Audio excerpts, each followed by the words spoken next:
आंबेडकर यांच्या 133व्या जयंतीनिमित्त इचलकरंजी येथील पूर्णाकृती पुतळ्यास पॅन्थरचे ज्येष्ठ नेते आणि ज्येष्ठ पत्रकार DS डोने यांच्या हस्ते पुष्पहार अर्पण करून आज सकाळी 9 वाजता विनम्र अभिवादन करण्यात आले।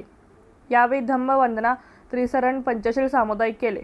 यावेळी माजी खासदार राजू शेट्टी, माजी उपनगराध्यक्ष रवी राजपूत, BG देशमुख, रामचंद्र टिकणे, चंद्रकांत काटकर, अशोक कांबळे, विजय राजापुरी, अमर कांबळे, प्रल्हाद सावंत, राजू मोहिते, उत्तम कांबळे, अजित मिणेकर, गोविंद तिलंगे, प्राचार्य भारत कांबळे, राहुल कांबळे आणि आंबेडकरी कार्यकर्ते अधिकारी मोठ्या संख्येने हजर होते।